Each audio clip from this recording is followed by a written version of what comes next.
పూనం గౌర్ గారు నమస్తే, బాగున్నారా? బానే ఉన్నాను, చెప్పండి. చాలా రోజుల తర్వాత కనిపించారు. అవును, మీరు నన్ను కనిపించారు ఇక్కడ. మా ఫ్యామిలీ మెంబర్ లాగా ఉండే స్వర్ణ ఎర్రబెల్లి అక్క దగ్గర కంగ్రాచులేషన్ చెప్పడానికి గాంధీ భవన్ వచ్చాను. సో ఈ రోజు భగత్ సింగ్ బర్త్డే. సో మరి భగత్ సింగ్ బర్త్డే మీరు ఎలా సెలబ్రేట్ చేసుకుంటున్నారు? భగత్ సింగ్ గారంటే ప్రపంచానికి ఒక స్పిరిట్, ఒక యూత్ స్పిరిట్, సాక్రిఫైజింగ్ స్పిరిట్. కానీ ఈ మధ్యలో నేను విన్నది ఏంటంటే మన ఆర్మీ వాళ్ళకు కూడా ట్యాక్సెస్ వేస్తున్నారు, ఓకేనా, వాళ్ళ కమిషన్స్ని తీసేస్తున్నారు. నేషనల్ ఓరియంటెడ్ మూవీస్కి మీరు ట్యాక్స్ రిబేట్ ఇస్తారు, కానీ మన సాక్రిఫైస్ చేసి మన సోల్జర్స్కి మీరు ట్యాక్స్ పెట్టి వాళ్ళని హింసిస్తున్నారు. సో భగత్ సింగ్ పేరు చెప్పుకోవడం ఒకటి, భగత్ సింగ్ లాంటి వాళ్ళని సపోర్ట్ చేయడం ఒకటి.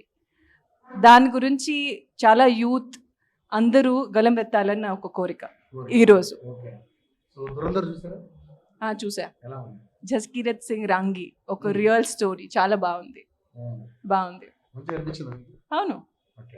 సో మరి భగత్ సింగ్ గురించి అన్నారు కాబట్టి మొన్న మీరు భగత్ సింగ్ గురించి సినిమా గురించి మీరు మంచి రివ్యూ ఇచ్చారు. అంటే మీరు ముందే చెప్పారు ఏంటంటే ఈ సినిమా నాకు ఎందుకో డౌట్ కొడుతుంది అని చెప్పడం జరిగింది.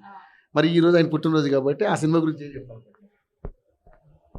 ఒక మంచి స్క్రిప్ట్ని, మంచి యాక్టర్ ఉండగా చాలామంది బయట నుంచి వచ్చి వాళ్ళ బ్రెయిన్స్ పెట్టి వాళ్ళు ఎంత ఇంటర్ఫియర్ చేస్తారో నాకు తెలుసు. అంటే ఆ ఇంటర్ఫియరెన్సెస్ వల్ల ఆ మూవీ ఫ్లాప్ అయింది. ఆ మూవీ కాకుండా ఒక మనిషి జీవితం కూడా ఆ మనిషి వల్ల, ఆ డైరెక్టర్ వల్ల ఫ్లాప్ అయింది. నేను గట్టిగానే చెప్తున్నాను చాలా రోజుల నుంచి. దాని మీద నేను నిలబడతాను. ఎందుకు ఒక మా అసోసియేషన్ లాంటి ఒక పెద్ద ఆర్గనైజేషన్ పిలిపించి ఒక డైరెక్టర్ని ప్రశ్నలు అడగరు? నాకు అది కావాలి. నేను తప్పు చెప్పొచ్చు, నన్ను పనిష్మెంట్ కూడా ఇవ్వచ్చు, కానీ నేను ఇంతగా గలం ఎత్తుతున్నప్పుడు వాళ్ళని ఒక్కసారైనా ప్రశ్నించాలి.